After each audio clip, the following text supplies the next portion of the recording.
Déjà, bonjour et bienvenue. Merci d'avoir accepté de venir pour échanger par rapport donc à la récente production de votre observatoire, l'Observatoire Hexagone. Enfin, votre observatoire, l'observatoire dont vous êtes rédacteur en chef. Alors, Exactement. juste pour vous présenter rapidement, vous êtes passé par BVA, vous êtes passé par l'IFOP, vous avez été chargé de projet opinion pendant 2 ans au ministère de l'Éducation nationale, de la jeunesse et des sports, et vous êtes donc depuis la fondation de l'Observatoire Hexagone, chef de rédaction enfin rédacteur en chef depuis donc juin 2024.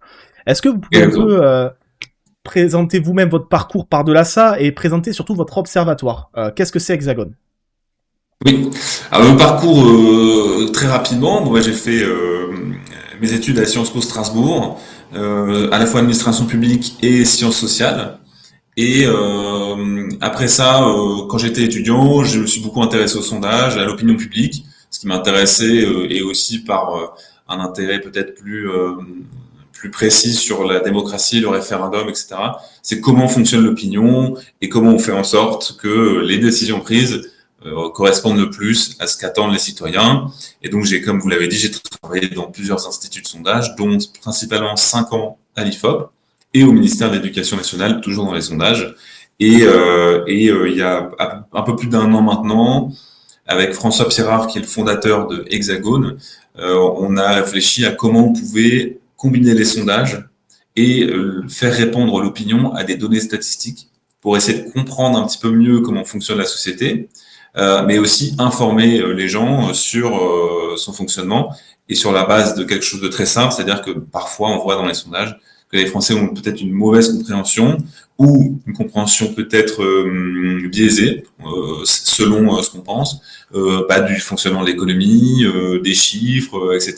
Et c'est intéressant de voir, pas que ce soit forcément une mauvaise chose, mais en tout cas c'est important de l'avoir en tête quand on essaie de comprendre comment les Français pensent, tout simplement.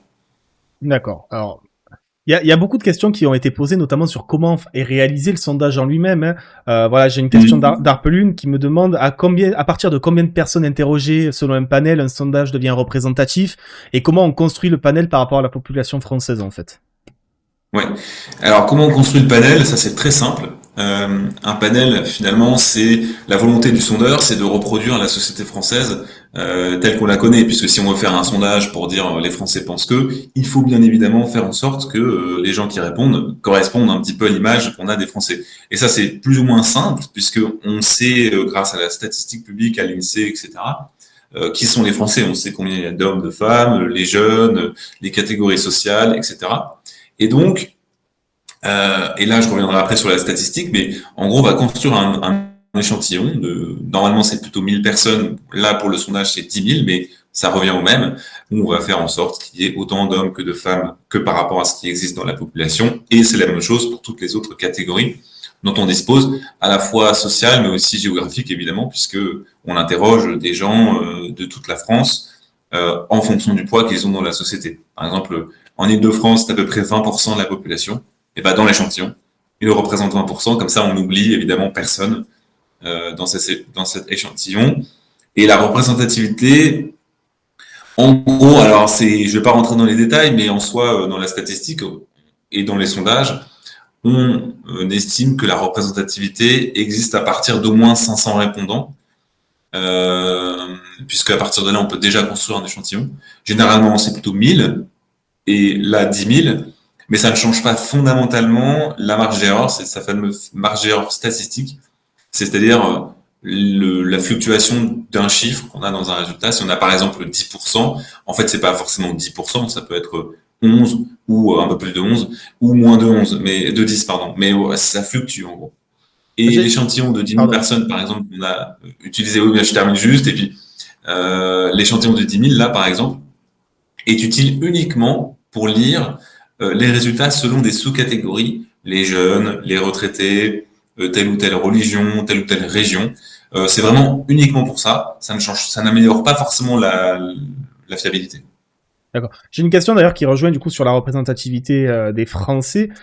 Une question de Stefan, est-ce que vous sondez également des personnes parmi les 2 millions de Français de l'étranger? Alors non, c'est ça. C'est-à-dire qu'il y a quand même une petite faille dans tout ça, c'est-à-dire qu'on ne questionne pas les Français de l'étranger. puisque statistiquement, on n'a pas d'informations sur eux. On a quand même, on a leur nombre, mais ce n'est pas très précis, on ne sait pas qui ils sont, donc on ne les intègre pas dans l'échantillon, tout simplement parce que l'INSEE ne les intègre pas non plus. En revanche, ce que l'INSEE intègre, mais que les sondeurs n'intègrent pas, c'est les Outre-mer, par exemple. On n'interroge pas les Français d'Outre-mer. Alors, euh, c'est pour ça qu'il peut y avoir des petites variations. Alors, ça n'explique pas les variations des sondages, puisque la population des Français d'Outre-mer est trop faible pour l'expliquer. Mais bon, ça peut évidemment faire varier. Faut l'avoir en tête. Ça change pas grand-chose, mais il faut l'avoir en tête évidemment au moment de l'élection. Et du coup, par rapport à cette incertitude, on va dire, des Français de l'étranger et des Outre-mer, comment c'est estimé en termes de marge d'erreur? Parce que j'imagine que c'est pris en compte dans les marges d'erreur que vous réalisez, ou les marges d'erreur sont uniquement basées sur le nombre de répondants? Ouais, c'est ça. Les marges d'erreur sont uniquement sur le nombre de répondants. Par exemple, par contre, ça entre quand même en compte. Imaginons, vous savez, le jour de l'élection, les sondeurs. euh, mais alors ça, c'est pas spécifiquement. Enfin, comment expliquer ça? En gros, c'est plus le jour de l'élection quand on veut estimer la participation ou les résultats. Mais les sondeurs le prennent en compte, c'est-à-dire qu'ils ajoutent un petit delta, pas dans les intentions de vote, mais dans les estimations de la participation, etc. D'accord. Bon, alors, y a une question qui est posée justement sur le récent sondage, voilà, parce que certains se disent qu'un sondage aussi important en termes de personnes, c'est voilà, c'est pas rien. Et donc, question toujours d'Arpelune, qui déjà a fait la commande de ce sondage, si vous avez le droit de le dire, donc sur les élections présidentielles, et surtout, c'est quoi le coût d'un sondage qui concerne 10 000 personnes et combien de personnes ça mobilise pour le construire? Alors, la commande, elle a été strictement réalisée par Hexagone. Hein. C'est nous, on s'est dit, alors, la raison pour laquelle on a fait ce sondage, c'est que déjà on a 2 ans de l'élection. Hein. Et on s'est dit que c'était pas inintéressant. Alors évidemment, on a 2 ans de l'élection, tout peut se passer entre temps, mais quand même, c'était pas inintéressant d'avoir un sondage à ce moment-là. Et surtout un sondage qui nous permette, grâce à ces 10 000 répondants, de comprendre qui sont les électorats. Certes, qui vont évoluer, mais au moins on sait déjà d'où on part. Par exemple, dans un an ou deux avant l'élection, l'électorat Mélenchon va évoluer. Mais on sait déjà plus ou moins maintenant qui il est à ce stade. Et pareil entre l'électorat Philippe et Attal, par exemple. Puisque sans doute qu'il va y avoir un choix à faire entre les deux. L'un va se présenter, peut-être pas l'autre. Et donc c'est un peu ça. Donc ça, c'était l'intérêt de ce sondage. Et on s'est dit, on va le faire maintenant, évidemment, à 2 ans de l'élection. Euh, et en plus, bon, comment on fonctionne avec Hexagone, c'est que chaque mois, on a un dossier thématique. Et c'était tout simplement le dossier thématique de ce mois-ci. D'accord. Et donc évidemment, mais ça n'entre pas en compte. Enfin, c'est pas une commande, c'est nous qui avons vraiment demandé à l'IFOP. C'est plutôt nous qui avons commandé à l'IFOP ce sondage, puisque évidemment on ne fait pas de sondage nous-mêmes. On n'a pas la ressource pour le faire. Évidemment, on est que 3 personnes, hein, donc c'est très peu. Et donc on a commandé à l'IFOP ce sondage. L'IFOP qui est un institut de sondage tout à fait classique, hein, où moi j'ai travaillé par ailleurs, donc ça me paraissait normal à cette occasion, puisque il y avait en fait finalement aussi l'occasion. L'IFOP lancer un sondage de 10 000 personnes, c'est très rare ce genre de sondage. Comme on va l'expliquer, ça coûte aussi très cher. Et donc ça permettait pour nous d'avoir quelque chose de moins cher aussi, tout simplement. Mais ça fait partie de nos dépenses internes. Voilà, on a une enveloppe prévue pour les sondages, et ben on a tout misé sur celui-là parce qu'on estimait que c'était le plus important. D'accord. Mais du coup, en termes d'échelle, un sondage, par rapport à un sondage à 1000 Oui, personnes, ça représente quoi en termes de coût? Parce que c'est vrai que les gens se disent que c'est quand même relativement important et ça doit relativement concerner beaucoup de monde pour la réalisation des questionnaires. Enfin, oui, enfin, le fait de sonder les personnes, voilà, contacter 10 000 personnes. Par ailleurs, ça a été fait comment? Ça a été fait par Internet, par téléphone. exactement. Ouais, ouais, c'est ça, exactement. Oui, effectivement, c'est un gros dispositif. Alors après, dans les sondages, alors les prix des sondeurs varient un petit peu selon beaucoup de choses. Hein. Bon, déjà, il y a la longueur de la question. Les intentions de vote, c'est des questions qui sont vraiment très classiques, vu que tout le monde, quasiment tous les sondeurs la posent de la même façon. Nous, par exemple, dans nos sondages, c'est des questions tout à fait classiques. C'est même pas nous qui les avons rédigées. C'est l'IFOP qui pose ces questions classiques, puisqu'il demande évidemment est-ce qu'on est inscrit sur les listes électorales ou pas. Ensuite, est-ce qu'on a l'intention de participer? Et ensuite, il repose la question à tout le monde, peu importe si ils ont l'intention de participer ou pas. Mais il la pose évidemment qu'aux personnes inscrites sur les listes électorales, etc. Donc ça, c'est des questions très classiques. Mais globalement, c'est un peu compliqué de donner un prix fixe parce que ça dépend beaucoup de choses, mais on estime que c'est entre 800 et 1000 euros une question, en fait, un sondage pour 1000 personnes. Donc évidemment, pour 10 000 personnes, c'est un peu plus cher, mais en soi, c'est le mécanisme est le même. Ce qui évidemment fait varier le prix d'un sondage, c'est la longueur de la question. Et le nombre de questions. Plus une question, voilà, plus une question va être longue, plus elle va coûter cher, et aussi dans quoi s'intègre le dispositif. Se développe beaucoup, c'est beaucoup développé dans les sondages, ce qu'on appelle les omnibus, c'est-à-dire que c'est des sondages qui vont intégrer dedans plusieurs questionnaires. Donc une personne va répondre à un seul sondage, mais dedans il y aura plusieurs questions, parfois différentes. Pour les intentions de vote, on essaie d'éviter parce que on voudrait pas que l'intention de vote soit polluée par d'autres sujets. Imaginez, on pose un questionnaire avec plusieurs questions, il y a des intentions de vote, et dedans il y a des questions sur l'économie ou sur des sujets beaucoup plus sur l'immigration, etc. Donc ce que font généralement les sondeurs, c'est que avant de poser n'importe quelle question, ils posent d'abord les intentions de vote. Donc voilà, c'est à peu près comme ça, et je sais pas si j'ai répondu à toute la question. Ah, je voulais plus une idée voilà, si vous aviez une idée de chiffres environnants, mais c'est une donnée sensible peut-être que vous pouvez pas nous communiquer. Oui, enfin, qu'on ne dit pas, bien sûr, mais c'est vrai que c'est, voilà, quand je vous ai dit, quand c'est 1000 euros à peu près une question, vous imaginez bien que le coût que ça peut avoir. C'est Mais encore une fois, ça 1000 dépend. euros, c'est pour 1000 personnes ou pour 10 000 personnes? Pour 1000 personnes, mais ça change pas tellement, même pour 10 000 personnes. Alors, ah oui, c'était ça la question que vous avez posée sur comment sont interrogés les gens. Ça, c'est quelque chose aussi de très classique, puisque maintenant la plupart des sondages sont réalisés par Internet. Avant, il y a peut-être 20 ans, c'était plus par téléphone, mais parce que c'est plus cher et aussi parce qu'il y avait un biais, une forme de biais, puisque les gens répondaient à des sondages par téléphone, mais en appelant quelqu'un. Donc parfois, on avait peut-être cette crainte qu'ils ne disent pas vraiment la vérité sur certains sujets plus sensibles, puisque enfin, vous imaginez bien répondre au téléphone, surtout notre génération, maintenant il y a une forme de crainte de répondre au téléphone directement, parce que c'est angoissant de se retrouver face à quelqu'un. Il y avait un peu ce biais-là, alors qui était minime, mais qui existait pendant très longtemps, par exemple. Le vote Le Pen était sous-estimé à cause de ça, parce que les gens n'osaient pas dire au téléphone qu'ils avaient voté Le Pen à l'élection précédente, ou qu'ils allaient voter. Donc là, maintenant, c'est uniquement par Internet, et les gens répondent tout seuls, eux-mêmes. C'est-à-dire que le sondage est auto-administré, on appelle ça. C'est-à-dire qu'ils n'ont pas besoin de quelqu'un pour les aider à le faire. Ils répondent eux-mêmes. Et ça, c'est géré par des panels, on appelle ça, qui sont des sociétés. Donc, l'IFOP, moi je fais appel à l'IFOP, mais l'IFOP fait appel à une société qui va être chargée de trouver les bonnes personnes à interroger, tout simplement, pour que l'échantillon soit représentatif. Et ça, c'est des milliers, des centaines de milliers de personnes qui sont inscrites sur ces panels et qui répondent régulièrement au sondage. C'est pas rémunéré, c'est simplement dédommagé, entre guillemets, mais tellement faiblement que ce n'est pas vraiment ça qui motive les gens, en fait. D'accord, donc c'est C'est des vraiment l'intérêt personnes de répondre. qui sont inscrites dans des panels qui répondent sur Internet, là, du coup, dans ce cadre-là. Exactement, mais qui répondent à tout, pas seulement à des sondages politiques. Oui, parce que j'allais dire, le sondage par Internet, c'est beaucoup moins coûteux qu'un sondage téléphonique, j'imagine. Et évidemment parce qu'il n'y a pas le coût humain, on va dire. Et puis le coût logistique, évidemment, il y a plein de choses qui rentrent en compte. Alors c'est pas pour ça forcément que le sondage internet s'est développé, c'est en partie pour ça, mais simplement technologiquement c'est beaucoup plus simple de réaliser une enquête par internet. Et en plus, maintenant la plupart des gens ont une connexion internet, quasiment presque pas, je peux pas dire la totalité de la population évidemment, mais quasiment tous. Alors il y a toujours des personnes qui manquent, mais globalement on a quand même tout le monde. D'accord.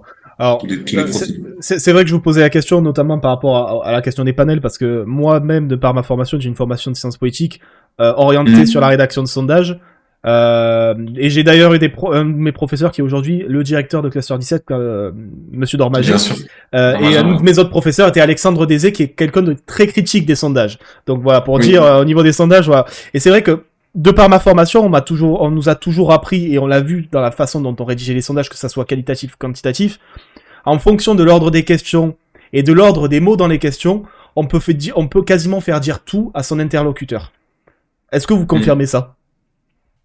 Bah, comment Ou en alors tout ça cas, c'est vrai. ou en tout cas, on peut très fortement orienter la réponse. Bah, c'est-à-dire oui, c'est ça, c'est un peu le sujet. Est-ce qu'on peut orienter les réponses, etc. De toute façon, c'est évident que sur n'importe quel sujet, il y a toujours la façon dont on l'expose est forcément orientée. Et dans les sondages, je trouve qu'il y a une tension un peu, c'est entre il faut faire un sondage, une question parfaitement neutre, et le fait que cette question, elle n'existe pas comme ça toute seule, elle s'inscrit dans un discours politique, une société, etc. Par exemple, sur des sujets très sensibles, sur la laïcité ou sur l'immigration, c'est difficile de poser des questions vraiment très neutres parce que les termes ne sont pas les mêmes pour tous. Enfin, on a eu un peu cet exemple récemment puisque il y a eu des débats. Bon, l'immigration est un sujet de manière générale, mais sur les personnes qui n'ont pas de papier mais qui travaillent. Et il y a eu beaucoup de questions de sondage qui ont été posées sur est-ce qu'il faut régulariser ou pas les étrangers sans papier dans les métiers en tension. Et ça paraît être une question neutre, finalement. Êtes-vous favorable ou opposé à la régularisation des personnes en situation irrégulière qui travaillent dans des métiers en tension? Ça paraît très neutre, etc. Mais en soi, dedans, il y a déjà plein de termes qui sont discutables. Personnes irrégulières, métiers en tension, qu'est-ce que c'est? Donc, on voyait que les gens étaient plutôt favorables. Mais parce qu'évidemment, si on met métier en tension, les gens vont se dire, ah, donc c'est un métier en tension, il y a besoin de gens, etc. Donc moi, je suis plutôt favorable. Et pour autant, dans d'autres sondages, dans d'autres façons de poser les questions, on voit que les Français sont favorables à une réduction de l'immigration, etc. Donc la question, effectivement, de la rédaction, elle est hyper importante, ça, il n'y a pas de doute. Mais c'est un sujet, moi, je trouve, qui est en débat perpétuel. Mais bon, moi par exemple, j'ai fait une formation de sociaux. Oui, je pense que j'ai une forme de conscience de l'importance des termes, des questions, etc. Mais par ailleurs, on voit ça dans les sondages. Les gens répondent vraiment aux questions. C'est-à-dire que si on change un terme, parfois ça peut vraiment modifier de plusieurs points, parfois même renverser le résultat de la question. Et par ailleurs, même si on y ajoute quelque chose avant, un petit texte, c'est ce qu'on appelle un chapeau, où on expose un problème aux gens, et ben ça va influencer leur Ah réponse oui. par rapport à ceux à qui, évidemment, mais c'est pour ça que c'est le sondage, il faut vraiment le dépassionner parce que et c'est pas parce que une question dit 60% des Français pensent ça que c'est forcément marqué dans le marbre, dans la pierre, et qu'on ne peut rien faire contre ça. On peut répondre au sondage, on peut évoluer, on peut faire évoluer l'opinion, il n'y a pas pas de drame, même si évidemment parfois, peu importe la question et la façon dont on la pose, l'opinion, les résultats seront les mêmes. Ça peut arriver. Et là, du coup, me vient la question de le commanditaire des questions est-il celui qui choisit les termes des questions? Ah, est-ce que le commanditaire du Euh, sondage, imaginons, parce qu'on sait que les partis politiques des fois commandent des sondages, est-ce que le parti oui. politique, quand il commande le sondage, c'est lui qui choisit les termes des questions qui du coup orientent les réponses? Alors, d'une certaine façon, oui, parce qu'il peut, c'est lui, en fait lui qui choisit le thème. Et les questions posées. Hein. Après, quand même, l'institut, enfin moi, je m'en souviens, ça dépend un peu. En fait, ça dépend du temps et de la relation avec le client, mais parfois, il y a un travail qui est fait sur le questionnaire, parce que le client n'a pas vraiment d'idée précise de ce qu'il veut faire, et il a un thème, il a quelques objectifs de ce qu'il voudrait essayer de comprendre, mais il sait pas. Donc là, dans ce cas-là, on rédige un questionnaire, on fait au mieux. Parfois, on pose des questions qui seraient, je pense, pour certains orientées, mais encore une fois, comme ce que j'ai expliqué, moi je trouve que parfois orienter une question et faire réagir les gens à cette question, si ça correspond à quelque chose qui existe dans le débat public, une façon de traiter le problème, bah, la réponse va être beaucoup plus intéressante que si on pose une question parfaitement neutre, mais qui n'a aucune résonance dans l'opinion. Elle est intéressante tout autant parce qu'elle montre que si le problème était pris de façon un peu générale, sans passion, elle pourrait donner telle ou telle réponse. Mais par ailleurs, si elle n'a pas de prise avec la réalité de la façon dont l'opinion est formée par les médias, par les politiques, par l'entourage, par la société finalement, et c'est un peu dommage. Donc oui, oui, le client a évidemment un rôle à jouer, parce que c'est lui qui décide, hein, qui paye à la fin, donc évidemment. Mais il y a quand même une déontologie des sondages et une expérience aussi. Hein. Les gens qui travaillent dans les sondages, généralement, ont une grande expérience, ils savent très bien les pièges à éviter. Par exemple, poser des questions dans un bon sens. Si on pose une question d'opinion sur un sujet, on va éviter de le poser à la toute fin du questionnaire, après avoir traité de plusieurs questions sur ce sujet-là, qui risquent d'influencer un petit peu les réponses. Mais par ailleurs, ça, encore une fois, moi je trouve que ce n'est pas grave. Simplement, il faut l'avoir en tête, et quand vous lisez un sondage, ne pas prendre juste une question isolée, mais peut-être voir l'intégralité du sondage pour essayer de comprendre la logique du sondage et comment on est passé d'une question à l'autre et quel effet ça peut avoir. D'accord. Et alors là, j'ai une question qui est posée. À l'issue donc du sondage, qui est la personne qui fait le résumé? Notamment, voilà, le grand PowerPoint, les grandes slides qu'on voit. Est-ce que c'est le commanditaire ou est-ce que c'est l'institut de sondage euh, qui... Généralement, l'institut de sondage le fait. D'accord. C'est eux qui le font parce que ça fait partie de la prestation, hein, tout simplement. Ça fait partie du prix de vente, tout simplement. Donc c'est pour ça, genre, quand on parlait des coûts des questions, parfois, enfin, le coût de la question comprend aussi ça, hein, donc c'est un peu compliqué d'évaluer. Mais oui, oui, c'est plutôt l'institut. Certains instituts font aussi une analyse, mais après, évidemment, hein, en fait, les sondages sont évidemment, on va pas le cacher, un business, hein, c'est une entreprise, donc la personne qui achète les données en est le propriétaire, donc elle peut les traiter comme elle le souhaite.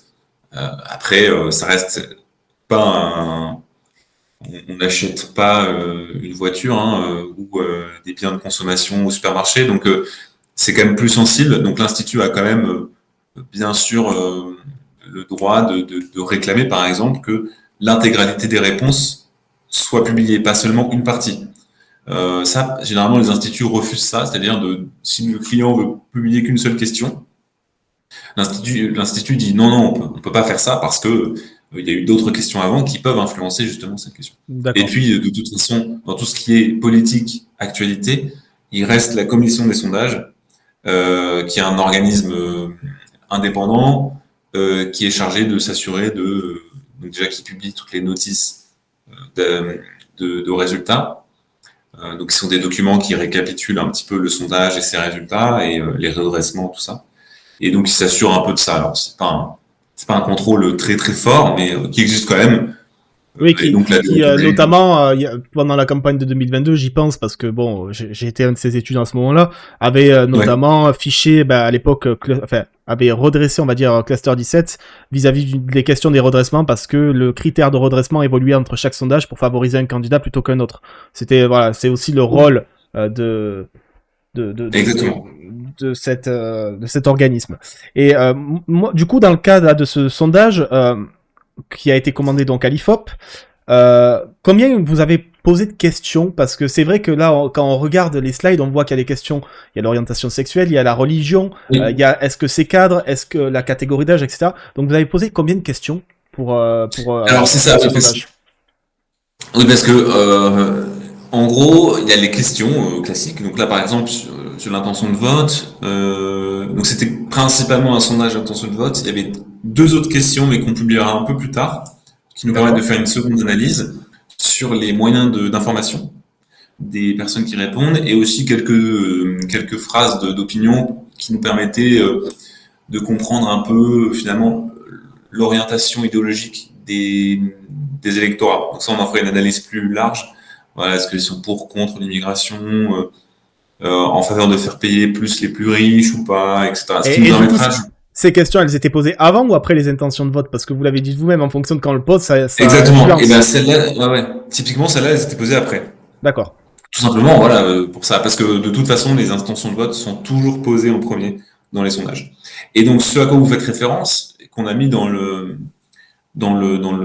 PowerPoint, ça s'appelle des renseignements signalétiques. Techniquement, on appelle ça comme ça dans les sondages, mais qui sont en fait des questions hyper classiques que l'on pose de manière absolument régulière, et qui nous permettent justement de s'assurer de la fiabilité du sondage, de sa représentativité, qui sont le sexe, l'âge, la catégorie socio-professionnelle, la région de résidence, quoi d'autre, le niveau de diplôme, et des questions aussi toujours aussi très classiques, mais qui s'ajoutent à ça. Cela nous permet d'avoir des analyses sur l'orientation sexuelle, l'origine des parents, la religion. Qu'est-ce qu'on a posé d'autre aussi d'intéressant je reviens rapidement. Qu'est-ce qu'on a fait d'intéressant? Bah, c'est à peu près tout. En fait, je pense qu'on n'avait pas posé beaucoup plus que ça. Voilà, c'est un peu ça. Et bien sûr, évidemment, j'ai oublié de le citer, mais c'est très important pour ce sondage-là, les votes antérieurs, hein, donc ce que les gens ont D'accord. voté en 2022 et en 2017 et aux élections passées, évidemment. D'accord. Et Qui du nous coup, permettent de comprendre un peu qui ils sont. en nombre de questions, c'est à peu près combien sur 10 pour parce que du coup, ça nous Ah, permet là, aussi ça de va notre, faire nous, un peu une fin. ça nous permet aussi nous de notre côté de faire un calcul un petit peu d'une certaine façon par rapport à ce que vous nous aviez dit tout à l'heure. Oui, oui, oui, ouais, alors, parce que le calcul se fait pas, en plus, bon, c'est très compliqué pour ce sondage-là, parce que, de fait, moi, j'ai travaillé 5 ans à l'IFOP, donc j'ai des très bonnes relations avec l'IFOP, et voilà, c'est vrai que le coût, je pense, ne colle pas parfaitement à ce que ça coûterait. Mais par exemple, toutes les questions dont je viens de parler, là, c'est ce qu'on appelle des questions forfaitaires, donc, qui sont, en fait, pas gratuites, mais intégrées dans le coût, des questions à proprement parler, donc des intentions de vote. Donc, par exemple, si D'accord. j'ai payé tant une question, c'est pas seulement la question que je paye aussi le sondage globalement et un peu les questions. Donc c'est pas en ajoutant en fait tout ça que c'est pas le sexe par exemple, Oui. c'est pas 1 000 € la question évidemment. Elle est pas vraiment, elle ne coûte pas. Enfin c'est-à-dire que c'est tellement classique. En plus c'est une question très courte. C'est vous êtes un homme, une femme. Hein, c'est pas plus compliqué que ça. Parfois, dans certains pays, ils ajoutent évidemment une possibilité supplémentaire, hein, mais en France, ça se fait pas encore. Donc voilà. Donc ça, c'est pas vraiment pris dans le compte, en compte dans le prix. Mais ça, faut l'avoir en tête si on veut commander un sondage. Hein, c'est que on va poser des questions, mais on aura dans le prix du sondage au moins un minimum de variables d'analyse hein, qui sont absolument classiques et que tout le monde a toujours. D'accord. Et là, du coup, j'ai un coup dans le chat qui me pose une question. Est-ce que vous publiez les données recueillies ainsi que la méthode permettant à des potentiels observateurs extérieurs de confirmer les chiffres ou les résultats? Alors, bah pour ça, il faudrait, j'imagine, publier en fait les jeux de données. Euh, mais ça, on le fait pas. Très peu de gens le font. Enfin, très peu d'instituts le font. Il y a que vraiment les organismes publics. Même le CEVIPOF et Sciences Po qui réalisent des enquêtes électorales régulières et des grandes enquêtes sur la confiance. Donc, CEVIPOF qui est un centre de recherche lié à Sciences Po, Paris, même eux ne publient pas les données, en fait, et ne publient D'accord. pas la totalité. Nous, on devrait pas le faire. Je sais pas trop, en fait, ce qu'on va encore faire de tout ça, parce qu'on a beaucoup de données, et peut-être ça pourrait être intéressant de tout mettre, mais on va d'abord attendre de tout traiter nous-mêmes avant de décider si on le met sur la place publique, parce que voilà, c'est vrai que quand on paye, et moi je comprends tout à fait, quand on paye les données, c'est vrai qu'on n'a pas envie que d'autres les traitent ou les mobilisent à notre place, hein, c'est sûr. Mais pour autant, c'est et surtout l'IFOP le fait par exemple. L'IFOP est un institut qui est assez transparent. C'est-à-dire que généralement, sur leur site, ils publient l'intégralité des résultats dans le détail. C'est-à-dire que vous pouvez aller voir par catégorie d'âge, par niveau de diplôme, par région, les résultats d'un sondage. D'accord. Et ça, je trouve que c'est super. Et tous les instituts le font pas du tout. Mais ce qui permet d'analyser les résultats un peu plus précisément que, ah oui, 60% des Français veulent réduire l'immigration, mais qui sont-ils? Enfin, on ne sait Bah, pas. Et en fait, l'IFOP, voilà, ça, ils le font. je vous posais la question parce que c'est vrai que hier, par exemple, en commission, il y a un député de la France Insoumise, Monsieur Antoine Léaumont, qui dénonçait une forme de d'opacité au niveau des données parce que pas accessible. Donc c'est pour ça que je vous posais la question de s'il y avait moyen Ouais, de ouais. pouvoir consulter ces données et pourquoi. Oui, Donc oui. Non, mais ouais, non, il n'y a pas vraiment moyen. Alors après, c'est vrai que je comprends les inquiétudes d'Antoine Léaumont, mais en fait, c'est un peu compliqué parce que c'est vrai qu'on est dans une période un peu de défiance. On n'a plus trop confiance en personne, et sans doute pour de très bonnes raisons. Je suis absolument d'accord. Mais par exemple, enfin, les sondeurs font quand même un travail qui est à la fois commercial Mais à la différence de n'importe quel autre commerce, ils ont quand même une épée de Damoclès qui est quand même l'élection. C'est-à-dire que au moment où les gens vont voter, bah, ça va être un peu un révélateur de est-ce que leur travail ou pas est sérieux. Et de manière générale, les intentions de vote sont plutôt bonnes. Enfin, je vous conseille vraiment de regarder toutes les commissions, tous les épisodes des commissions d'enquête là sur les élections, euh, parce que c'est très intéressant. Les sondeurs le montrent très bien que vraiment, juste avant l'élection, les résultats sont quand même relativement proches.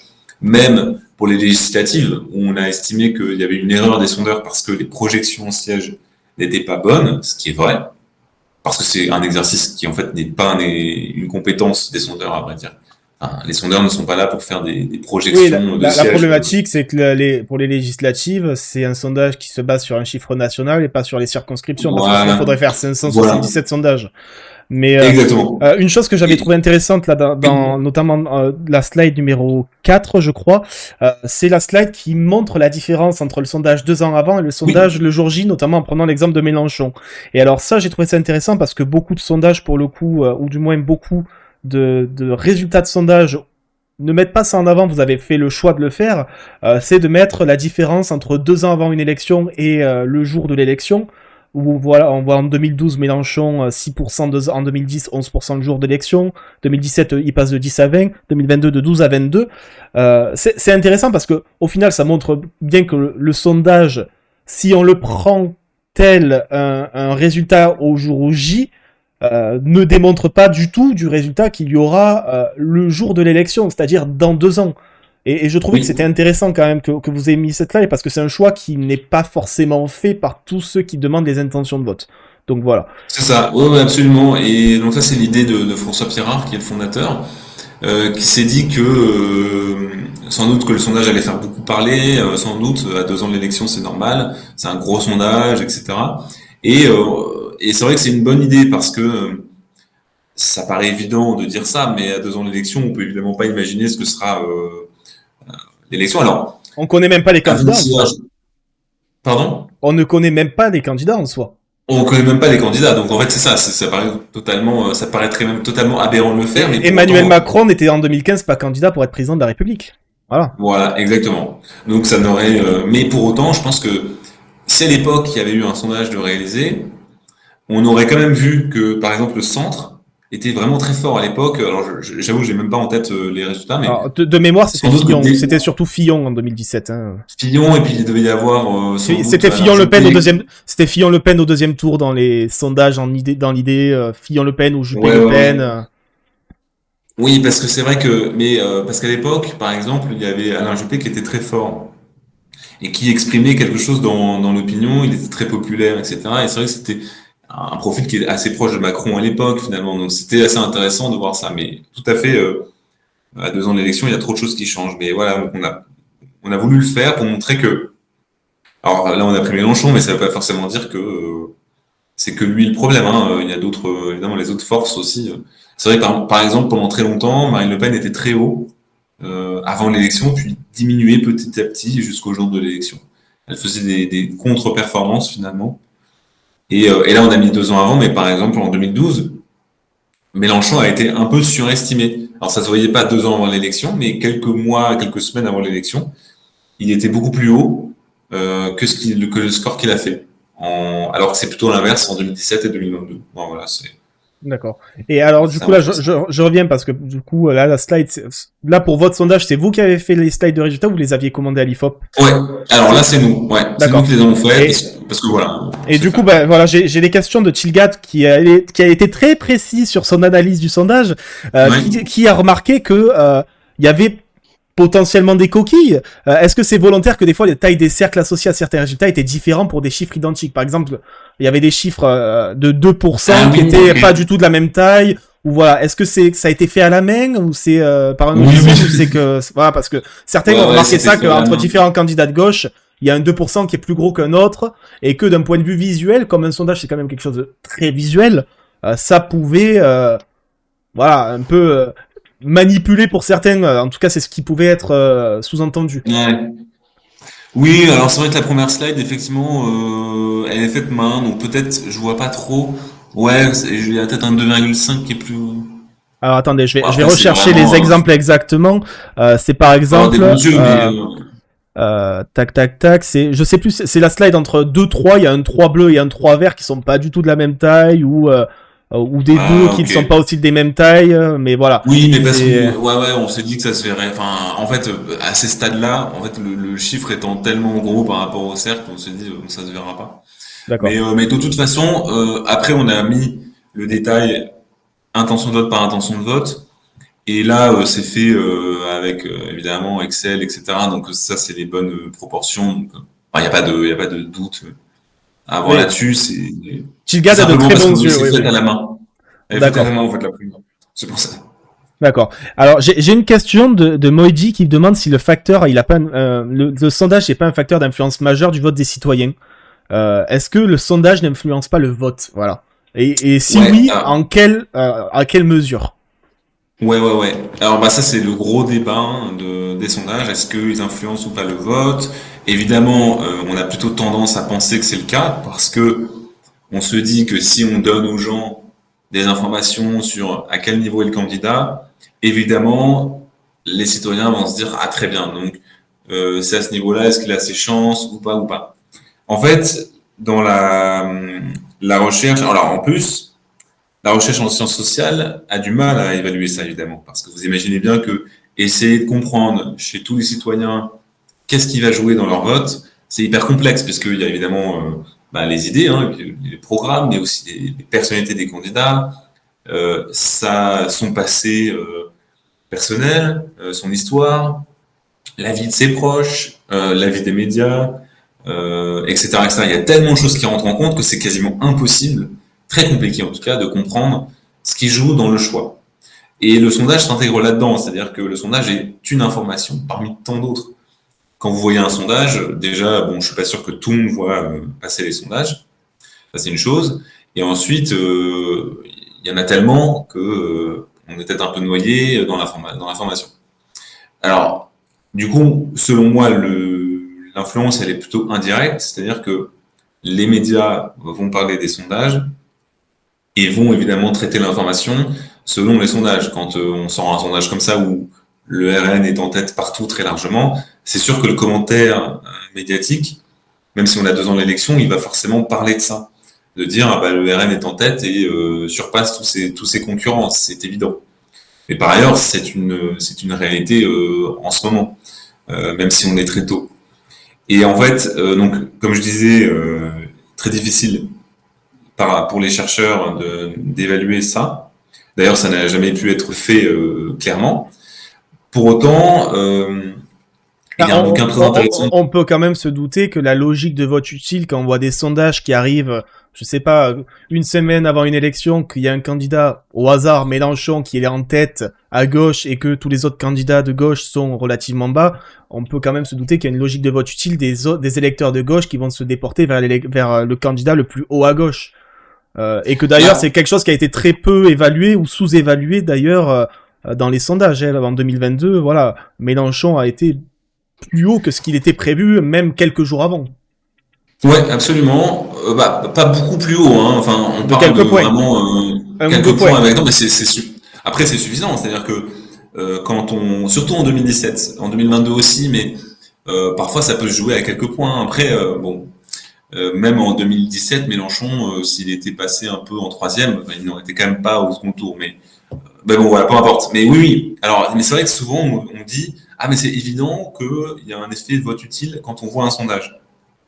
Bah, c'est pas évident du tout parce que donc le vote utile, c'est un phénomène qui existe, mais qui est contrebalancé et par l'effet underdog, comme on l'appelle dans le milieu, c'est-à-dire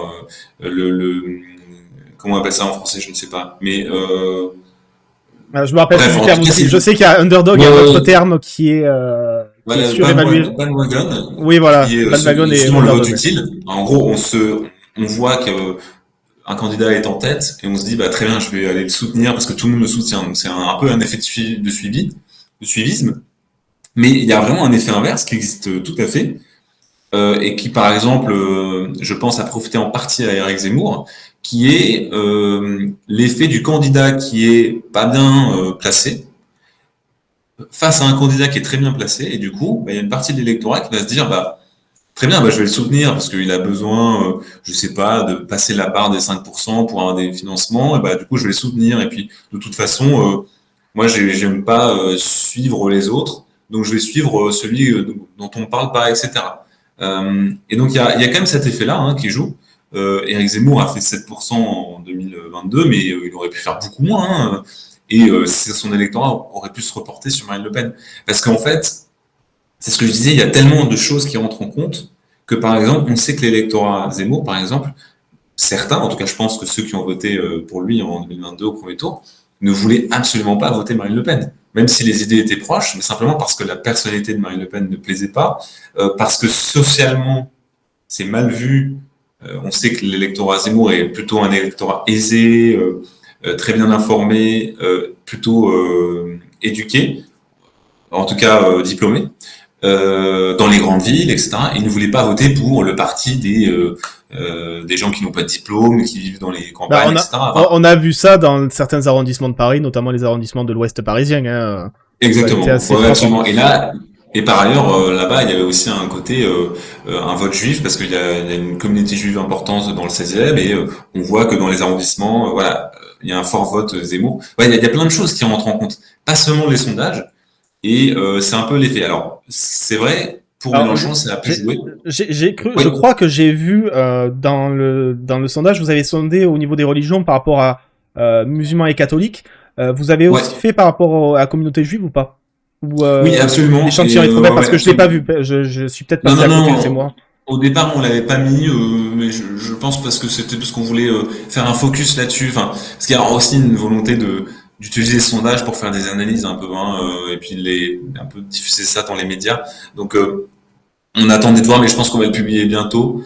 D'accord. Parce que le problème, c'est que les sondages ne peuvent pas évidemment sonder la population juive très précisément, puisque elle n'est que 0,5% de la population. Là, on peut, parce qu'on a un échantillon qui est assez faible, mais suffisamment important pour indiquer. Donc, je pense qu'on le fera.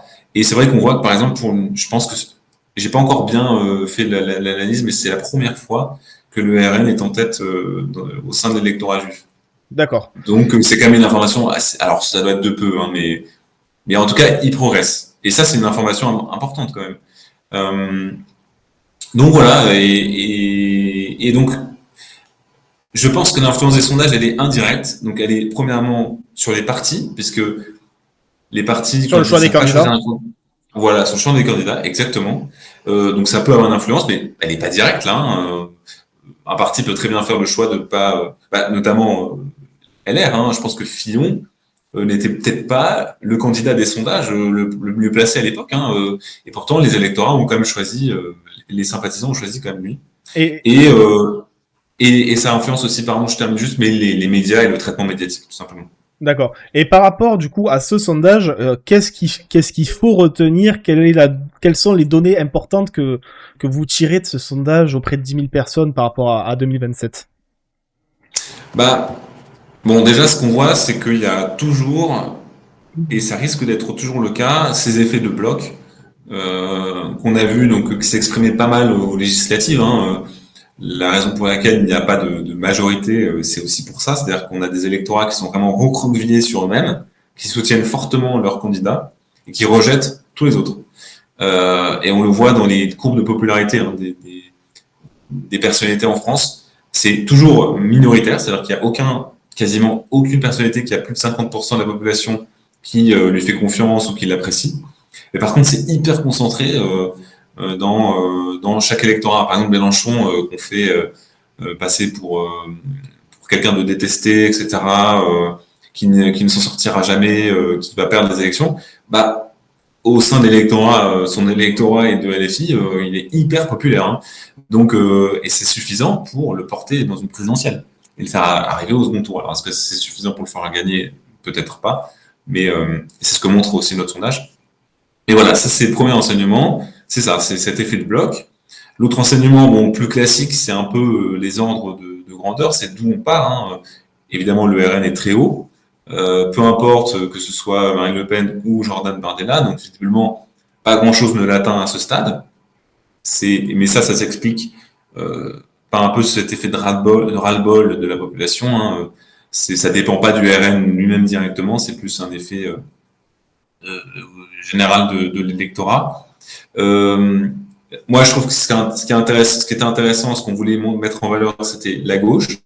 Donc, on voit que il y a encore des débats au sein de la gauche sur ce qui est le mieux placé. Et le sondage le montre, hein, puisque Vous, Mélenchon vous, fait parfois. vous avez pas fait la tentative du candidat unique, je vois aussi. Non, non, non, parce que bah, je pense que c'est tout simplement carrément improbable à ce stade. Hein. Alors, on a tenté, on a fait deux candidats. Ah, On a fait. vous avez, je sais pas si c'est pas encore plus improbable que Gabriel Attal et Edouard Philippe soient candidats en même temps aussi, pourtant. Oui, voilà, c'est ça. Non, non, bien sûr. Bah, justement, enfin, c'est vrai que ça se discute. C'est vrai qu'il y a 2 ans d'élection, on est sur des hypothèses hein, complètes. Mais pour autant, mais pareil, juste, c'est marrant parce que vous pensez ça, mais par ailleurs, les gens du centre étaient surpris qu'on teste Attal et Philippe en même temps. Eux, ça leur paraissait improbable. Et à gauche, ça paraissait improbable qu'on n'ait pas testé une candidature unique de la gauche. Mais alors, c'est vrai que c'est pas impossible parce que c'est arrivé aux législatives. Non, non, Mais c'est pas une idée que ça soit improbable ou probable. C'est surtout que voilà, je vois qu'il y en a il y a un des sondages où il y a De Villepin qui est dedans, où je vois que ouais, voilà, il y a un peu de tout et je me dis bon, quitte à y avoir un peu de tout, j'aurais bien vu aussi une partie avec un candidat unique. C'est plus ça. bien Voilà, vous sûr, avez. bien sûr. Mais là, voilà, on revient à la question de l'argent et du coup, parce que pour ça, il faut retester au moins une hypothèse, mais une deuxième, parce que si on teste un candidat unique de la gauche, face à qui? Et donc, est-ce qu'il faut faire que Philippe Bardella ou Philippe Bardella-Le Pen ou voilà, c'est un peu compliqué. Mais bon, on a quand même tenté de faire ce qui est là peut-être plus probable, mais même encore que c'est un débat, hein, mais Mélenchon face à Glucksmann, par exemple. Oui, Et Glucksmann qui serait rejoint par le reste de la gauche. Mais bon, pareil, c'est encore hypothétique à ce stade. Hein. Mais bon, on s'est dit que c'était improbable, en tout cas, qu'il y ait un candidat de gauche uni. Peut-être Mélenchon, c'est probable, mais pas un candidat unique de la gauche soutenu par LFI. Enfin, voilà, on pense qu'à ce stade, c'est. Mais on verra. Ce que montre notre sondage par ailleurs, c'est que la gauche a quand même possibilité, moi je trouve, enfin, c'est ce que ça ouvre comme perspective, d'être au second tour, puisque on voit que selon le candidat, au centre, alors le centre est généralement bien placé encore avec Philippe, mais si c'est Attal par exemple, c'est moins le cas. Là, ça se discute. La gauche pourrait tout à fait passer au second tour. Donc, pour moi, le sondage montre justement que la gauche, qui en plus est censée parfois progresser à la fin de la campagne, reprendre un peu des réserves de voix et tout ça, euh, part plutôt bien. C'est pas très bon. Hein. Au total, ils font 29%. C'est ce qu'ils ont fait aux législatives. Ça reste un petit bloc, mais ça reste un gros bloc malgré tout, solide en tout cas. d'accord. Mais voilà, et dernier renseignement au centre, oui, effectivement, pour le moment, ça reste encore plutôt bon pour une force politique qui est sortante. Euh, mais on voit que Attal, qui est vraiment l'incarnation du macronisme, n'arrive pas du tout à émerger. Enfin, on voit qu'il y a quand même un effet euh, de, de 10 ans de Macron, enfin 8 ans, mais négatif sur ça, c'est sûr. D'accord.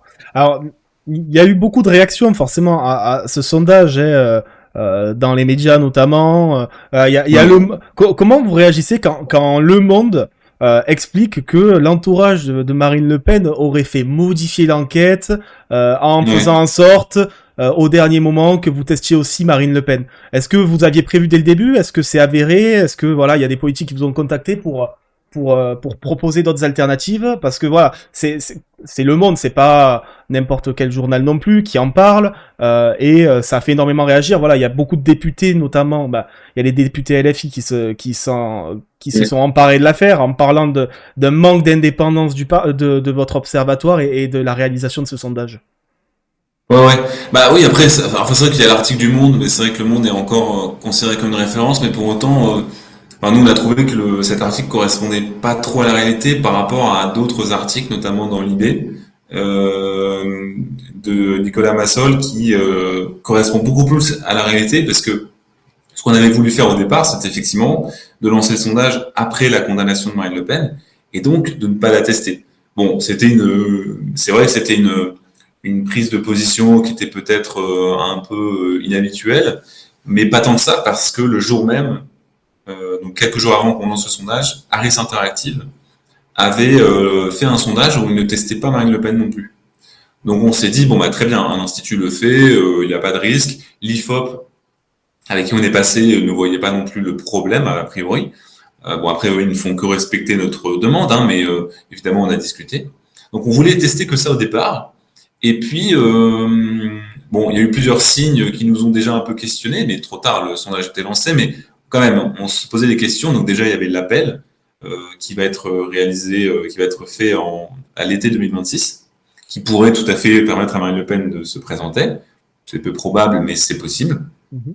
Et aussi d'autres sondages qui avaient été publiés entre-temps qui mettaient encore les deux.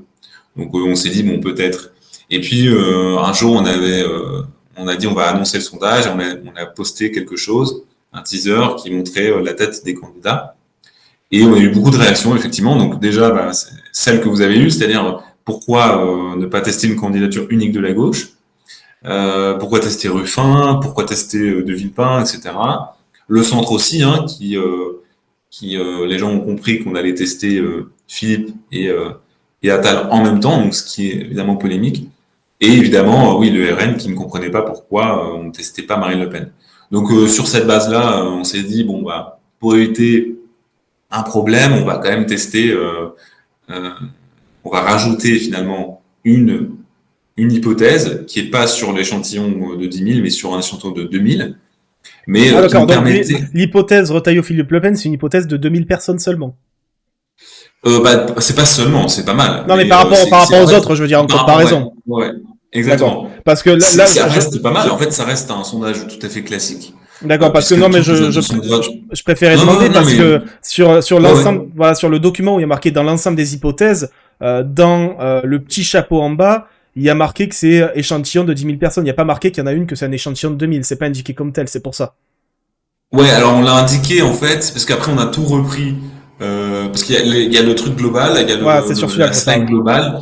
En fait, on l'a donc indiqué dans la méthodologie de l'enquête. Donc si on va à la page 2 par exemple, il Oui. est précisé évidemment qu'on l'a complété. Effectivement, on l'a pas mis, c'est vrai, dans le premier, dans le global. Mais par contre, on l'a mis évidemment quand on présente l'intention de vote. Donc c'est à la page 14. Et Oui. là, on remet bien sûr Oui. évidemment, et de toute façon, à la commission des sondages, c'est publié comme deux enquêtes différentes. D'accord. Mais voilà, et en fait, c'est parce que c'était un peu trop tard. Et en plus, on voulait... en fait, au départ aussi, notre débat, c'était, quand on reparle du coup, c'était qu'on voulait tester que Bardella aussi parce que ça nous permettait de ne pas avoir plusieurs hypothèses pour le RN, alors que le RN est très haut. Et qu'en plus, on savait très bien que ce soit Marine Le Pen ou Bardella, ils faisaient à peu près le même score. Donc on s'est dit, bon, bah, c'est pas grave, mais le problème, c'est que la vie politique ne fonctionne pas que comme ça, par des choses très logiques, et que visiblement, il y a des formes de lutte interne hein, au RN, hein, c'est ce sur quoi revient l'article du Monde notamment, mais pas seulement. Et bon voilà, on était un peu pris là-dedans, dans ces luttes internes, pour essayer de ne pas invisibiliser Marine Le Pen. Bon bah voilà, après l'article du Monde, moi je trouve qu'il n'était pas spécialement conforme à la Donc, réalité, vu que c'était pas une demande donc directe, c'est c'était un voilà, il y a nous. le cabinet de Marine Le Pen n'est pas venu vous demander de tester une enquête supplémentaire pour qu'elle soit Non, candidate. non, C'est non. pas une demande de. Non, non, non, c'est pas sur leur demande, on a dit très bien, merci de nous l'avoir demandé, on va le faire. Non, on s'est dit on va le faire parce que justement, il y a des gens qui ont critiqué ça et on voulait pas que ça entache l'intérêt du sondage, qui était pas tellement finalement sur ses intentions de vote, mais plus sur la sociologie. Parce que on a parlé des enseignements, mais moi je trouve que parmi les enseignements, c'est vraiment par exemple la différence d'électorat entre Mélenchon et Glucksmann, et de savoir est-ce que ça peut encore se cumuler. Voilà, il y a plein de choses. Bon, bah, malheureusement, il y a quand même une polémique parce que je pense que malgré cette bonne foi qu'on a voulu afficher, pour montrer en plus que voilà, en fait, c'est une intention de vote. L'influence des personnes qui nous financent ou des gens avec qui on travaille est nulle, puisque un sondage d'intention de vote n'est pas censé changer en fonction de la personne qui demande. La question est toujours la même. Vous pouvez voir sur le site de la commission des sondages, la question qui est posée est exactement la même que posée par d'autres. Voilà. Donc voilà, on a voulu éviter ça. Bon, ça n'a pas été totalement possible, mais voilà, bon, ça fait partie du jeu. Mais au moins, on confirme en tout cas que Marine Le Pen ou Bardella, c'est la même chose, en tout cas pour les électeurs, à ce stade. Voilà. Et voilà, du coup, bah, vous me faites le lien parce que c'est vrai que la question vient beaucoup dans le chat. On me balance des liens d'articles, opinion, courrier international, humanité et autres. Euh, et du coup, se pose la question, donc je vais vous laisser y répondre. Comment un observatoire de 3 personnes réussit à financer un sondage qui pose des questions à 10 000 personnes? Voilà. Oui. C'est la question Bah, que se pose beaucoup. Et sur ouais. l'influence, du coup, des financeurs de cette enquête et de l'observatoire. Bah, nous, on a plusieurs financeurs. Donc, quand on a lancé le projet, on a eu un financeur principal qu'on a pu, euh, comment dire, on a pu ajouter à ça d'autres financeurs. Donc, on a plusieurs financeurs, hein, évidemment. Mais tout ça nous permet d'obtenir une enveloppe, simplement, qui est dédiée à nos sondages pour leur réalisation. Et sur cette base-là, nous, on fait les sondages qu'on veut. Enfin, qu'on veut. On fait des choses intéressantes et c'est toujours lié à l'actualité. Par exemple, on a fait un sondage pour notre lancement en septembre sur la baisse du niveau scolaire. Donc, on a repris les données sur la baisse du niveau scolaire. On connaît, hein, le niveau scolaire baisse. Voilà, ça, c'est pas une nouveauté. En revanche, on voulait essayer de comprendre, enfin, pas pourquoi, mais quelle était la vision des parents d'élèves et des enseignants sur cette baisse. On s'est dit, on va interroger les gens les principaux concernés pour essayer de comprendre. Et donc là, on a fait un sondage auprès des enseignants et voilà. Ça fait partie de notre enveloppe de sondage, on l'a payé. Et en fait, on évalue en fonction de ce qu'on veut faire et de ce que ça va coûter. Donc là, c'est sûr qu'avec ce sondage-là, bah, on a moins d'argent dans l'enveloppe pour faire d'autres trucs. Mais c'est vraiment comme ça qu'on l'a fait. Là, on s'est dit, on met le paquet parce que c'est hyper intéressant. Voilà, mais les financeurs n'interviennent pas dans ce qu'on fait directement. Euh, Puisque là, ça avait été la question avait été posée dans un des articles, je sais plus lequel, mais est-ce qu'on a fait relire le questionnaire des gens Bah, c'est non. c'est notamment l'article de l'Humanité Ouais, qui explique ouais, que voilà, l'observatoire, vous êtes basé dans les locaux du ouais, projet Périclès, financé par Pierre-Édouard Sterring, et que du fait de votre emplacement géographique et de votre financeur, il y avait ouais. une influence directe sur les choix que vous auriez dans la réalisation des sondages commandés et surtout dans l'exploitation des résultats. Ouais, ouais. Oui, mais après, enfin, ça, c'est vrai que c'est intéressant comme Et voilà, idée le de sujet est dire. quand même très intéressant, surtout quand on voit qu'on est Ouais, en pleine enquête en ce moment à l'Assemblée nationale. Il y a les commissions où il y a eu oui, le directeur de Pierre-Édouard Stering, le directeur de Périclès, pardon, qui a été oui, auditionné hier, que Monsieur Pierre-Édouard Stering avait refusé de se rendre en commission la fois précédente, mais va devoir s'y rendre la prochaine fois. Et voilà, ouais. il y a un peu cette idée qui a été mise en avant et qui a été expliquée. Bon, voilà, il y a eu plein de voilà, opinions, Courrier international, Humanité, Blast, Le Hmm. Monde, etc., qui parlent du fait que voilà, il y a peut-être une omerta et il y a des liens à la fois financiers mais potentiellement aussi idéologiques ou voilà pour utiliser ça comme un relais d'influence. Voilà, qu'est-ce que vous avez à répondre Ouais, à ces ouais. accusations et ces soupçons que beaucoup ont? Ouais, parce que c'est moins des accusations que plutôt des soupçons. Et c'est vrai que, enfin, moi je dis ça, je comprends. Enfin, je veux dire, mais c'est même pas cohérent, puisque dans certains, alors, donc il y a cette idée qu'il y a des liens, mais par exemple le RN dit, ah oui, c'est une stratégie pour faire battre Marine Le Pen ou la faire partir et favoriser Bruno Retailleau. Bah, Ou même enfin, moi je veux bien, Bardella. mais Là, l'article du Monde parle de Bardella là. ouais, ouais, voilà, mais ouais, donc, donc déjà, pas hyper cohérent. Enfin, je veux dire, on pourrait, donc on favoriserait Bardella et Retailleau. Enfin, c'est pas, déjà, ça, c'est pas hyper logique, premièrement. Enfin, c'est l'un ou l'autre, a priori, mais pas les deux. Et puis Retailleau est pas du tout favorisé dans notre sondage. Au contraire, enfin, c'est pas du tout. Déjà, il est même pas à 10%, 14% maximum, mais il est battu face à Bardella au second tour. Enfin, c'est un très mauvais sondage. Et par ailleurs, même Bardella, c'est très intéressant. Oui, Après, peut-être, mais la critique principale, c'est pas surtout pour la mise en avant des candidats, mais c'est plus pour la mise ouais, en avant de tout un contexte idéologique, voilà, ouais, libéral conservateur, etc. C'est surtout plus ouais, ça ouais, ouais. que les Oui, candidats là pour le coup. oui, oui, mais Et parce que voilà, en fait, Retailleau comme Bardella s'inscrivent, on va dire, soit dans l'un, soit dans l'autre, soit dans les deux, libéral-conservatisme, plus que par exemple un Mélenchon ou autre. ouais. Voilà, la notion de conservateur, Ah elle oui, n'est pas oui, chez non mais d'autres. non, non, bien sûr, mais ça, enfin en fait, nous, on a un observatoire statistique, donc on n'a pas pour but. Et en plus, on n'est pas un think tank, donc on ne formule pas de recommandations. Donc là, par exemple, quand on fait un sondage, on n'est pas là pour dire bah, il faudrait que Bardella fasse ça pour l'emporter. C'est pas ça l'intérêt du tout. Et c'est même pas ça qu'on dit dans l'analyse. Par ailleurs, enfin moi après, on en a beaucoup discuté avec les journalistes et encore une fois, je vous conseille. Donc vous avez cité Le Monde, etc., l'Humanité, mais l'article par C'était exemple l'occasion d'en d'IB. parler avec vous, justement. C'était Ouais, ouais, non, non, c'était pas l'objectif mais c'est principal de vachement cet intéressant échange, parce mais que c'est vrai que c'est quelque chose qui revient beaucoup et que voilà, ouais, les ouais, gens se mais demandent comment vous pouvez être indépendant éditorialement avec votre observateur à les questions vis-à-vis de ces influences potentielles. ouais, ouais, bien sûr, mais c'est pour ça que j'y réponds et que je trouve que c'est hyper intéressant parce que il suffit de voir un peu ce qu'on produit. Donc je disais, l'IB a fait un article très bien dessus et l'AFP aussi.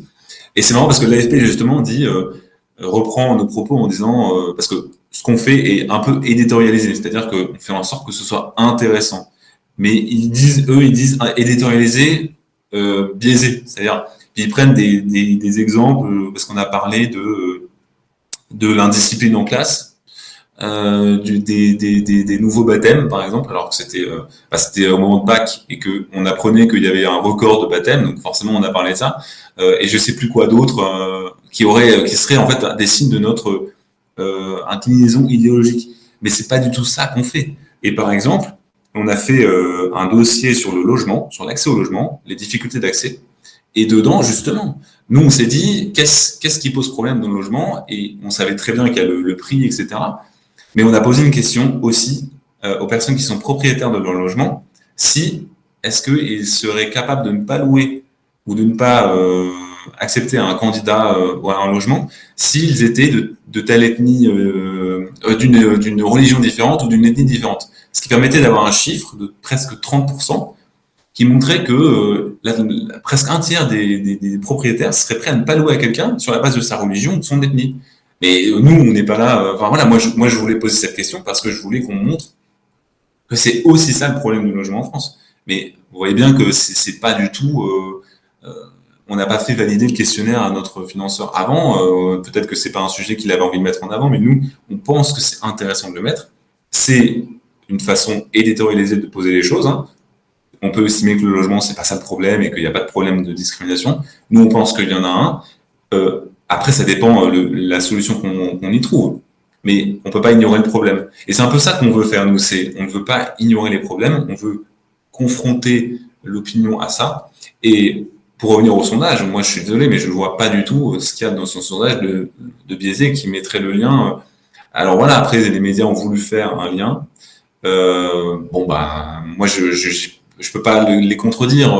Il y a nos financeurs, ils sont là. Voilà, vous comprenez Voilà. quand même que voilà le projet Périclès, bon, c'est un projet qui est politique, hein, c'est assumé Ouais, idéologiquement, etc. mais alors, ouais, Vous comprenez quand même que le fait que votre observatoire soit installé dans les locaux de Périclès, ou du moins c'est ce qui est avancé par l'humanité, ouais, ça pose la question de l'indépendance éditoriale et potentiellement idéologique de votre observatoire, et que les gens demandent des garanties d'indépendance éditoriale sur ce sujet, parce que certains pourraient vous qualifier de relais des promotions, de relais de l'extrême droite, de son idéologie, etc., s'inscrivant dans la logique ouais. du projet Périclès de Pierre-Édouard Thérin. Ouais, ouais. Alors nous, en plus, on n'est pas dans le projet. On est dans on est seulement financé. Donc ça nous permet, enfin, on est quand même financé hein, par ça, mais on n'est pas dans le projet. C'est-à-dire qu'il n'y a pas de, nous, par exemple, on n'est pas un think tank. Donc ce qui nous permet de ne pas avoir à biaiser les enseignements qu'on soulève avec des propositions. Ça, on le laisse à d'autres s'ils en ont le besoin. En plus, on est vraiment tout neuf, hein, donc on n'est pas du tout à ce stade-là. Hein, mais voilà. Mais oui, bien sûr, il y a des questions, mais Tout neuf quand même avec un sondage à 10 000. Tout le monde ne fait pas de sondage à 10 000. ouais, ouais, ouais. Non, non, mais complètement pas. Mais c'est pour ça qu'on a voulu le faire parce qu'on s'est dit, franchement, si on fait ça, c'est important, ça, en termes de visibilité, d'intérêt de ce qu'on fait, ça marque notre sérieux. Et voilà, on a voulu le faire pour ça. Donc c'est vrai que tout le monde ne fait pas ça. Mais bon, vous savez, moi j'ai travaillé dans les sondages pendant longtemps. Ça permet aussi d'avoir ce genre de relation et de se dire, bah, on peut faire ça avec un soutien d'anciens collègues, etc. C'est bien. Mais je sais plus ce que je voulais dire, mais oui, oui, enfin, je veux dire, euh, tout média, alors nous on n'est pas un média proprement parlé en plus, mais je sais pas, Le Monde est financé par Mathieu Pigasse. Moi, je me le dis pas tous les matins, mais alors, est-ce que les journalistes du Monde disent ça parce que c'est Mathieu Pigasse? On parle aussi, on a beaucoup parlé de Soros, etc. Moi, j'aimais pas trop ces critiques-là parce que je pense que les gens qui travaillent dans les projets qui sont financés par Soros ou je sais pas quoi, enfin, peu importe, mais sont des gens convaincus de ce qu'ils pensent. Ils n'ont pas besoin qu'on leur dise quoi faire, je pense. Et nous, on est très contents de ce qu'on fait, Ah, des attendez, dossiers qu'on a des là, fois. du coup, vous parlez des gens qui travaillent pour Soros, qui sont convaincus de ce qu'ils pensent, mais vous Ouais. travaillez pas pour, mais vous êtes financé par ce terrain, du coup, vous êtes convaincu de ce qu'ils pensent. Enfin, Non, indirectement, non, mais ce c'est que la je veux question que dire, je pose, non, non, là. parce que Ça me ouais, fait, ouais, non, non, mais mais ce que voilà, je ça veux me dire, fait c'est qu'ils sont réagir, convaincus. forcément. Non, non, non, mais bien sûr, mais c'est pas, je veux dire, ils sont pas convaincus de ce qu'ils pensent Soros. Je veux dire, ils sont convaincus de ce qu'ils pensent eux. Et ils n'ont pas besoin d'être manipulés, c'est ce que je veux dire. D'accord. Moi, il y a un projet que j'aime beaucoup qui s'appelle merde. En plus, le nom m'échappe. Euh, Attendez, je vais vous dire comment ça s'appelle. Mais ce que je veux dire, voilà, c'est ça. C'est moi, j'ai travaillé 5 ans à l'IFOP. En plus, j'ai une tribune dans Marianne. J'ai écrit pas mal sur le référendum, etc. Enfin, ça, c'est ce que je pense moi. J'ai pas besoin de parce que selon moi, par exemple, sur la base des sondages, j'ai le sentiment que dans l'opinion française, il y a qui est né un peu des gilets jaunes. Hein, c'est un peu de là ça vient, mais il y a une forme de ras-le-bol fiscal, par exemple, qui peut créer un sentiment de il faut baisser les impôts, etc., etc. Mais moi, ce qui m'intéresse, c'est pas de dire il faut forcément baisser les impôts. C'est est-ce que quand on dit il faut baisser les impôts, ça, c'est ce que attendent les Français. Bon, voilà, c'est comme ça mes D'accord. réflexions. C'est pas, je cherche pas à influencer quoi que ce soit d'autre que ce que je vois dans l'opinion. Donc, Et bon, là, ce que je cherchais, c'était du coup, là, enfin, vous pouvez nous dire oui ou non à est-ce que, on ouais, va dire, l'Observatoire Hexagone, du coup, est en adéquation ou pas avec le projet Périclès ou ce que promo Pierre-Edouard Stern, parce que voilà, la question, elle est relativement claire dans le chat, là, j'en vois plein qui la posent.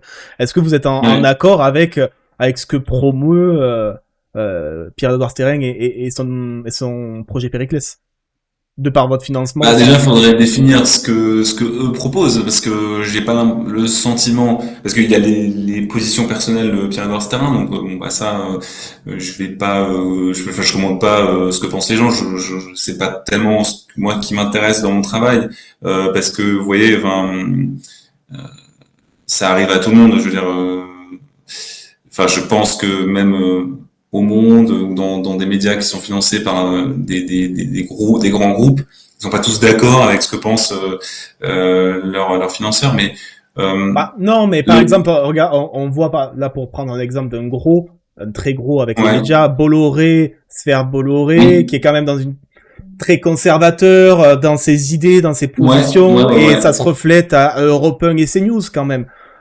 Donc ça, il y a quand même, voilà, c'est quand même des médias qui sont bien plus Ah, conservateurs que d'autres sur certains points de vue, ou du moins qui sont jugés comme tels ouais. avec leur ligne éditoriale. Non, non, bien sûr. Mais je pense enfin, il y a aussi une façon un peu caricaturale de voir ça, parce que je suis pas sûr que tout le monde à CNews pense exactement comme Bolloré. Enfin, c'est un peu, ouais, moi je Bien trouve que sûr, oui. c'est, Je non, parle de non, la mais ligne éditoriale je veux pas globale, noyer. moi, qui est plus à Je veux pas droite noyer que le le poisson reste. du tout, hein. Ouais, ouais, bien sûr. Je veux pas noyer le poisson, mais c'est juste que j'ai pas envie de parler de moi, mes idées, parce que déjà, j'en ai jamais fait publiquement étalage. Je trouve que c'est pas très intéressant. Mais ce qu'il faut savoir, c'est que nous, on ne fait jamais rien relire à nos financeurs.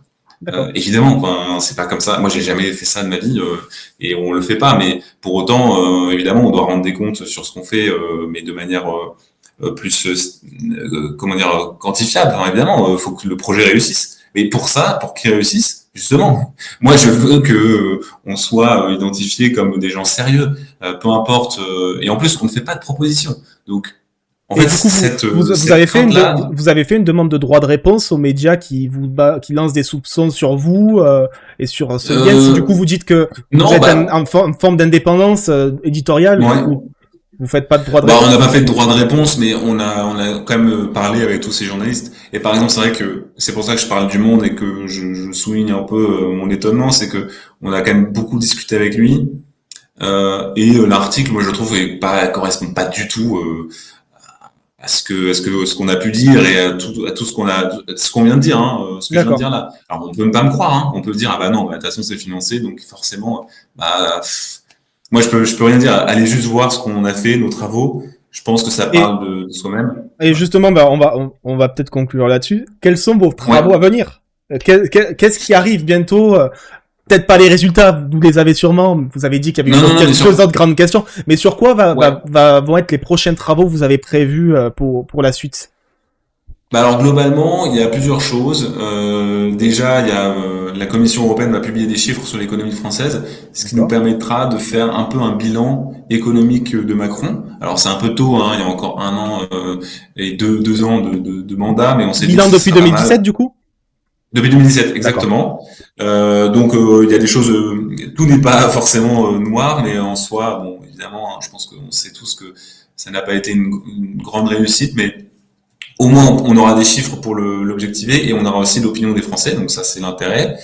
Qu'est-ce qu'on va faire d'autre Ça, c'est des questions qui ont bon, été posées, du coup, aussi dans la précédente enquête à 10 000, ou c'est une autre enquête? Vous avez dit qu'il y avait eu d'autres non, non, questions parce qu'on posées. a, ouais, ouais, c'est d'autres questions D'accord. qu'on avait sous la main, donc c'est très bien. Qu'est-ce que j'allais dire d'autre ouais, on aimerait bien faire quelque chose sur la santé aussi, évidemment. Là, Et aussi, plus précisément, on aimerait bien évoquer l'avenir des petites communes, parce qu'il y a la loi électorale a un peu changé pour les petites communes. Et ça pourrait créer, alors ça, c'est quelque chose qu'on n'a pas beaucoup vu, mais ça pourrait créer en fait un problème dans les parrainages pour les présidentielles.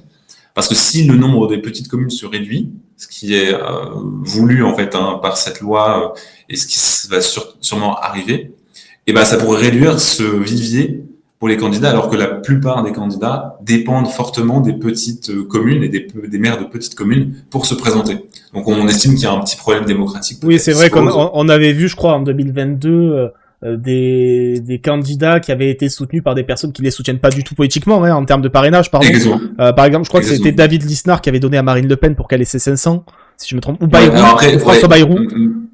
exactement. Ouais, parce que ça, c'est les contre-exemples, puisque c'est quand même des grandes villes et des grands candidats, mais par exemple, des candidats comme Artaud, comme évidemment Lassalle, ou Bah, mais après, même des gens. jusqu'à 2022, Ouais, même Marine Le Pen pouvait avoir du mal à faire ses 500, hein, en termes absolument. d'implantation Même, en fait, locale. c'est ça ce qu'on va montrer dans la note, mais même Marine Le Pen pourrait ne pas. C'est très hypothétique, hein, mais n'aurait pas pu se présenter sans les petites communes. Et c'est la plupart des candidats. Il y aurait, en gros, on a montré ça, quoi. Donc voilà, c'est un peu les travaux qu'on fait. Vous voyez que, enfin, moi, j'ai pas l'impression de me dire, super, j'ai un agenda pour. Alors après, par exemple, pour terminer, on a quand même fait, par exemple, sur la dépense publique. Mais l'idée n'était pas de dire on dépense trop. Enfin, je veux dire, si les Français dans notre sondage disent qu'on ne dépense pas assez, on va pas proposer le contraire. Mais c'est pas ce qui se passe. En fait, c'est ça. Il faut bien comprendre que l'intérêt de Hexagone, c'est de faire confronter les chiffres avec l'opinion. Et c'est ça notre boussole, c'est de se dire l'opinion pense ça. Est-ce que c'est vrai? Pourquoi ils le pensent? Avec les chiffres. Voilà, comment tout ça se, donc voilà, ces questions de financement, elles existent et moi je comprends que les gens se posent des questions, mais c'est vrai qu'en France, je trouve qu'on a un peu trop tendance